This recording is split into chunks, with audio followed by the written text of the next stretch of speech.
Welcome friends, शुरू करते हैं आज का एक्सप्लेनेशन। आज जिस मूवी का एक्सप्लेनेशन मैं आपको देने वाला हूं उसका नाम है डॉक्टर नो। ये जेम्स बॉन्ड की पहली मूवी है। तो चलिए दोस्तों शुरू करते हैं। कहानी शुरू होती है शांत और खूबसूरत जमैका से, जहां सब कुछ नॉर्मल नहीं है। ब्रिटिश खुफिया सेवा SIS के स्टेशन चीफ जॉन स्ट्रैंगवेज और उनकी सेक्रेटरी मैरी को 3 खतरनाक हमलावर मार देते हैं। ये हमला अचानक होता है और हत्यारे स्ट्रैंगवेज के घर की हर चीज उलट पुलट कर तलाशी लेते हैं। लंदन में खुफिया सेवाओं का जमैका स्टेशन से अचानक रेडियो संपर्क टूट जाता है। मुख्यालय में खलबली मच जाती है। तभी हम मिलते हैं हमारे हीरो से। लंदन के एक प्राइवेट क्लब में हम देखते हैं एक सूट पहने हुए बेहद स्टाइलिश आदमी को, जो बैकरेट खेल रहा है। जब वो अपना परिचय देता है, बॉन्ड, जेम्स बॉन्ड, तब हमें पता चलता है कि वो कोई और नहीं बल्कि एजेंट 007 है। इस दौरान उनकी मुलाकात एक आकर्षक खिलाड़ी सिल्विया ट्रेंच से होती है। बॉन्ड को तुरंत खुफिया सेवा के मुखिया एम के ऑफिस में बुलाया जाता है। एम बताते हैं कि स्ट्रैंगवेज लापता है और वो जमैका से अमेरिका के केप कैनावेरल से होने वाले रॉकेट लॉन्च में हो रही रहस्यमय रेडियो जैमिंग की जांच में CIA की मदद कर रहे थे। ये जैमिंग एक गंभीर अंतर्राष्ट्रीय समस्या है। एम को बॉन्ड की पुरानी बरेटा गन पसंद नहीं। एम उसे बॉन्ड से ले लेते हैं और उनकी जगह मेजर ब्रुथायड द्वारा सुझाया गया नया ज्यादा शक्तिशाली हथियार देते हैं, एक छोटी लेकिन घातक वॉल्थर PPK 7.65 मिलीमीटर। ये एक ऐतिहासिक क्षण था जब बॉन्ड की सिग्नेचर गन का जन्म हुआ था।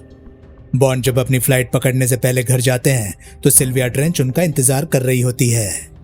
जमैका पहुंचते ही बॉन्ड का स्वागत एक खतरे से होता है। एयरपोर्ट पर एक एजेंट बॉन्ड को लिफ्ट देने का नाटक करता है। बॉन्ड को जल्द ही शक हो जाता है और वो उस एजेंट को काबू कर लेते हैं। एजेंट हार मानने की बजाय अपनी सिगरेट में लगे साइनाइड कैप्सूल को काटकर खुद को मार लेता है। ये दुश्मन की क्रूरता को दिखाता है। बॉन्ड जमैका में प्रमुख सचिव लेडल स्मिथ से मिलते हैं। बॉन्ड उन सभी लोगों से मिलना चाहते हैं जिन्होंने स्ट्रैंगवेज को आखिरी बार देखा था, जिसमें भूविज्ञानी प्रोफेसर डेंट भी शामिल है। स्ट्रैंगवेज के घर की जांच करते समय बॉन्ड को डेंट की एक रसीद मिलती है। साथ ही उन्हें एक मछुआरे क्वारेल की तस्वीर भी दिखती है, जिसने बॉन्ड का एयरपोर्ट से ही पीछा किया था। बॉन्ड क्वारेल को ढूंढते हैं, लेकिन गलतफहमी में दोनों में लड़ाई हो जाती है। तभी CIA एजेंट फेलिक्स लाइटर बीच में आते हैं। फेलिक्स बताते हैं कि क्वारेल उनका और स्ट्रैंगवेज का वफादार सहयोगी था और वो एक रहस्यमय द्वीप की जासूसी कर रहे थे। वो रहस्यमय द्वीप है क्रैब की। ये निजी संपत्ति है जिस पर एक चीनी जर्मन वैज्ञानिक डॉक्टर नो का राज है। द्वीप पर बॉक्साइट की खदान है और ये माना जाता है कि वहीं से रेडियो जैमिंग की जा रही है। क्वेरल और स्ट्रैंगवेज पिछली बार इसी द्वीप से चट्टान के कुछ नमूने लाए थे। बॉन्ड प्रोफेसर डेंट से मिलते हैं, जिन्होंने इन नमूनों को बेकार का आयरन पायराइट कहकर खारिज कर दिया था। बॉन्ड को डेंट पर शक होता है। डेंट डॉक्टर नो के अड्डे पर जाकर बॉन्ड को मारने का आदेश लेते हैं। उन्हें एक बड़ी और भयानक टारेंटुला मकड़ी दी जाती है। रात में डेंट मकड़ी को बॉन्ड के कमरे में छोड़ देते हैं। बॉन्ड अपनी सूझबूझ और बहादुरी से उस जहरीली मकड़ी को मार देते हैं। बॉन्ड को पता चलता है कि प्लेडल स्मिथ की सेक्रेटरी मिस तारो भ्रष्ट है। बॉन्ड जानबूझकर तारो को फंसाते हैं और उसके घर जाते हैं। रास्ते में वही 3 हमलावर उन्हें कार से टक्कर मारकर मारने की कोशिश करते हैं, लेकिन बॉन्ड अपनी कार पर नियंत्रण रखते हैं और हत्यारे खाई में गिरकर मर जाते हैं। बॉन्ड तारो के साथ कुछ समय बिताने के बाद उसे गिरफ्तार करवा देते हैं। वो जानते हैं कि असली हत्यारा आएगा। वो तारो के घर में इंतजार करते हैं। प्रोफेसर डेंट वहां आते हैं, ये सोचकर कि बॉन्ड वहां नहीं है। डेंट बॉन्ड को कई गोलियां मारते हैं, लेकिन बॉन्ड अपने तकिए के पीछे छिपकर बच जाते हैं। डेंट जब दोबारा लोड कर रहे होते हैं तो बॉन्ड उन्हें ठंडा दिमाग रखकर 2 बार गोली मारते हैं और डॉक्टर नो फिल्म का पहला बड़ा विलन मारा जाता है। रात में बॉन्ड और क्वेरल एक छोटी नाव से क्रैब की ओर जाते हैं। अगली सुबह वे एक असाधारण रूप से खूबसूरत महिला हनी राइडर से मिलते हैं, जो समुद्र में नग्न होकर शंख और सीपियां इकट्ठा कर रही है। वो अपने बचाव के लिए एक धारदार चाकू रखती है।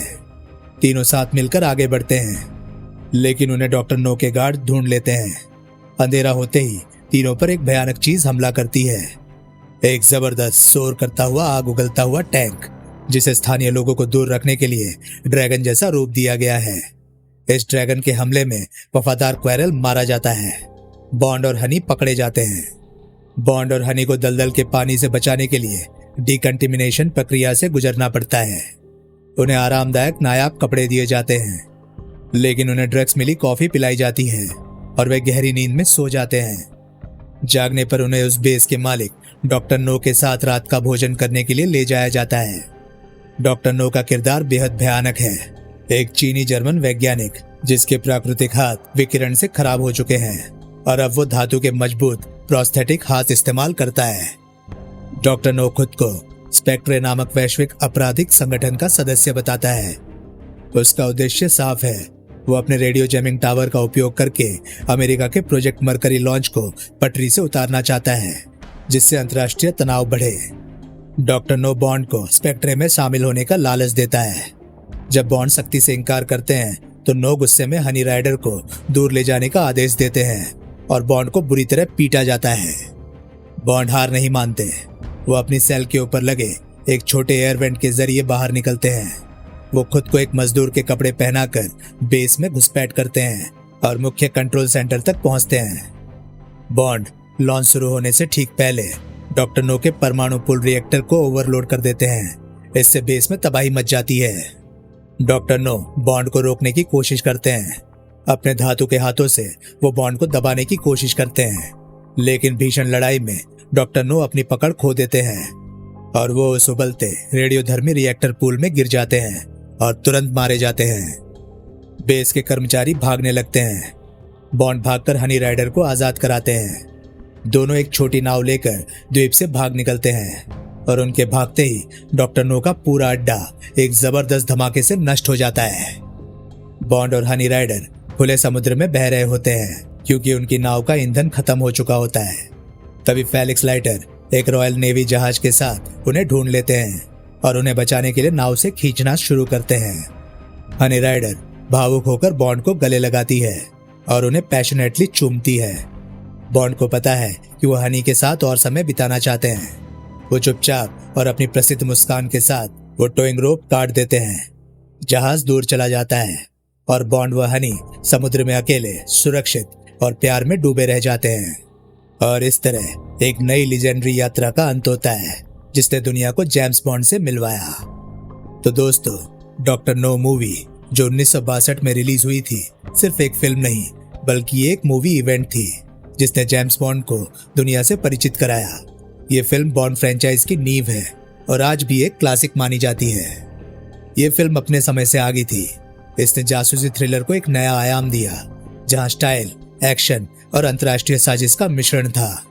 फिल्म का सबसे बड़ा आकर्षण सीन कॉनरी का जेम्स बॉन्ड का किरदार निभाना था। कॉनरे ने बॉन्ड को एक ऐसा आकर्षण, खतरा और आत्मविश्वास दिया जो तुरंत प्रतिष्ठित हो गया।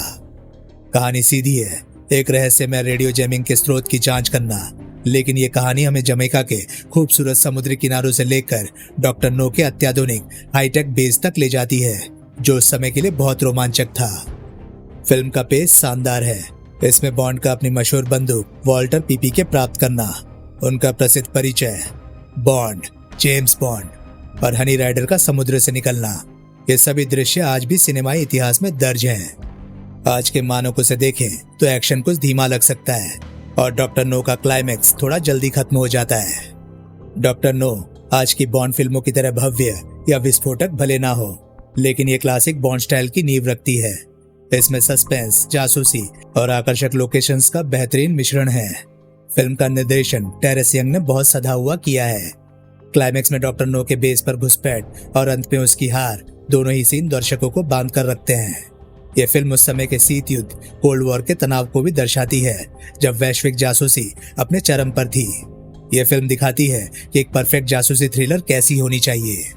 फिल्म के मुख्य किरदार में है Sean Connery, Joseph Wiseman, Ursula Andress और जैक लॉर्ड। अगर आप डॉक्टर नो देखने की योजना बना रहे हैं तो इन बातों को ध्यान में रखें ताकि आपको पूरा मजा आए। यह फिल्म आज की तेज तर्रार एक्शन फिल्मों जैसे मिशन इम्पॉसिबल से अलग है। इसे 1960 के दशक की जासूसी फिल्म के रूप में देखें, जहां एक्शन से ज्यादा महत्व माहौल और डायलॉग और सस्पेंस का था। इस बात पर ध्यान दें कि कैसे इस फिल्म ने एक एक कर बॉन्ड की सभी सिग्नेचर एलिमेंट्स और ग्लोबल साजिशों को स्थापित किया। यदि संभव हो तो इसे मूल अंग्रेजी भाषा में सबटाइटल्स के साथ देखें। सीन कॉनरे की आवाज और उनके संवाद का अपना ही आकर्षण है, जिसका अनुवाद में मजा कम हो सकता है। मॉन्टी नॉर्मन का प्रसिद्ध बॉन्ड थीम पहली बार इसी फिल्म में सुनाई देता है। जब भी वो संगीत बजे उस पर विशेष ध्यान दे, ये रोमांच को कई गुना बढ़ा देता है। डॉक्टर नो सिर्फ एक अच्छी फिल्म नहीं बल्कि एक जरूरी फिल्म है। अगर आप जानना चाहते हैं कि दुनिया के सबसे बड़े स्पाई फ्रेंचाइज की शुरुआत कैसे हुई, तो आपको ये फिल्म जरूर देखनी चाहिए। ये सिनेमाई इतिहास का एक महत्वपूर्ण हिस्सा है। तो दोस्तों, वीडियो कैसी लगी अपनी राय मुझे कमेंट सेक्शन में जरूर बताएं। और हाँ, प्लीज वीडियोस को लाइक करें और चैनल को सब्सक्राइब करें। इससे मुझे ज्यादा से ज्यादा रीच मिलेगी और साथ ही साथ मोटिवेशन भी ऐसी और वीडियोस लाने के लिए। तो चलिए दोस्तों, मैं मिलता हूं अब आपसे अगली वीडियो में। नमस्कार, गुड बाय।